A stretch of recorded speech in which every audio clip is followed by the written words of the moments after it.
Life Hacks Beyond Convention with Dee and Sonia. One of the really good things that did happen to me as a child who grew up in a non-churched home, the morals and influences and values that I picked up from, like the Lutheran pastor, for example, just through the because he did a lot of work with the youth group, but also he was involved in different sporting activities and things. Yes. And I just think that all had a very positive impact on me. Yes. Yeah. Mm. And it actually, even though my mum and dad were unchurched, we didn't go to Mm. church or anything, they still reflected those same values in the home. Yes. Yeah. Mm. And yeah, and I think that was a really positive. Yeah. And one of the things I'm a little bit sad about for some of the um, modern families is it must have been really good for mum and dad to be able to send us to Sunday school on a Sunday morning. We never had to go if we didn't want to. That was Yeah. really something that was available to us if we wanted to go. But as soon as we Yep. didn't want to go anymore, we didn't.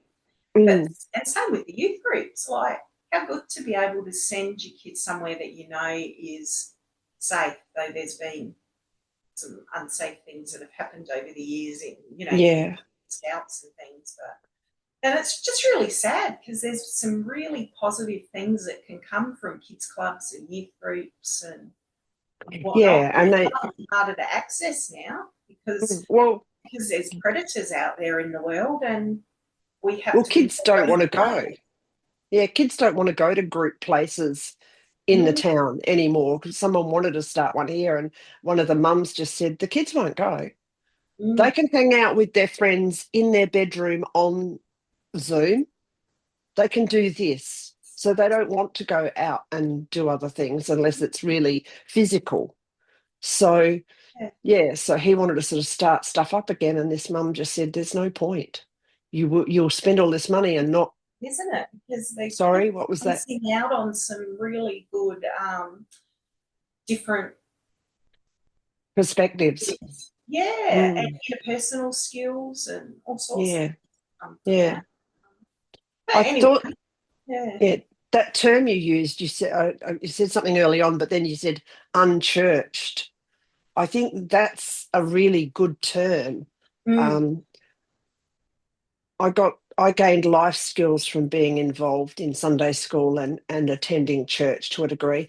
I was not, I don't know whether the word's smart enough for it because I was a bit horrified about some of the stuff that happened. One Christmas night, the priests had a bet with my father that he could finish in a certain time. And even as a child, I thought, what? Like, mm. that's not, yeah. Um, and I sort of thought that was sad because he was sort of, they were amused by it all. That there's a values training that comes out of being churched. Yeah. Mm, mm. So it's don't hit people, don't, yeah, steal, don't kill, don't.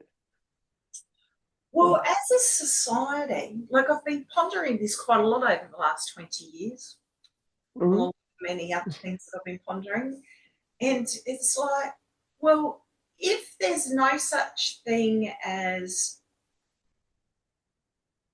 a god or a designer who has implemented the world and ways of doing things, which is what brings our values, then actually all of our values are quite subjective. And if we do want to be a race of cannibals, then, you know, Um, and y- actually, what's kind of wrong with that if that's what everybody in that society wants?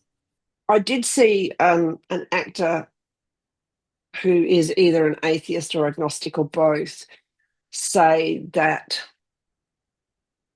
humans inherently know what is right and wrong, most humans. Obviously, some either don't or don't care.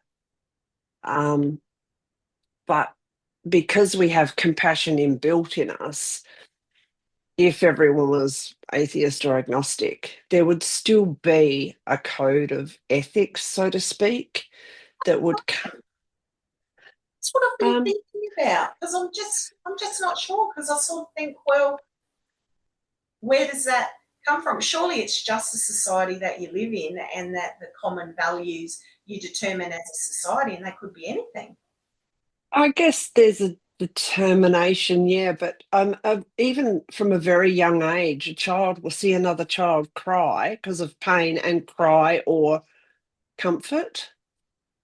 Um, we automatically look after our babies, and so do all the other mammals.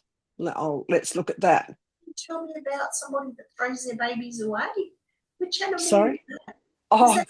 it was they. I found out since they don't actually throw them with their hands. Yeah. They eject them from the pouch. But it's yeah. So because and I guess from logical point of view, a mother can have another baby. Mm. So there's that. That's the quokkas. Yes, in Oh, the on clock. Rottnest on it. Yeah. And so certainly there's issues like that. But in most cases, mammals automatically look after their babies. And I have seen a documentary where a female cheetah caught and killed a mother monkey, and there was a baby monkey, and she took it. They actually filmed it. She took it up into the tree and tried to look after it because she didn't know what to do with it. Now, obviously, it died eventually because she couldn't feed it or anything. But the maternal instinct was to look after this crying being, even though she was a cat and had just eaten its mother. But they think it's because she had given birth very recently that those hormones and stuff were there. So if we take it I back to, see that as survival of the species, though, rather than an inherent value system.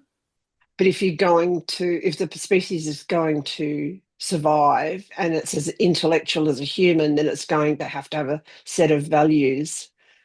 And once again, you're still going to get the 2 to 4% that are going to be a murderer or an abuser or anything else. So, but the majority still have compassion. So, where does the compassion come from? I guess. Well, I mean, personally, I do believe in a God, Yeah, I believe in etc. So the yeah. conversation I'm having isn't because I don't have an inherent belief system. It's more just looking at it from the other point of view, actually. Mm, And I can, and it's like, well, if you don't have a designer who's set the rules for the way that you're going to live, then where do those rules come from? Well, they, like you say, a species like a human who has intellect, then it's got to come from the environment that we're in. And who's mm, to say that our environment in Australia is any better than some of the other environments that have different values? yeah. Yeah. Yeah, I don't know whether you know much about Aboriginal, the dreaming and the stories to Not do a with lot, that. no. Yeah, because they're quite, in terms of what we believe, they're quite bizarre. But there's moral trainings in every one of them. So where have they come from? It In is. some ways, we don't fit on this earth in a lot of ways.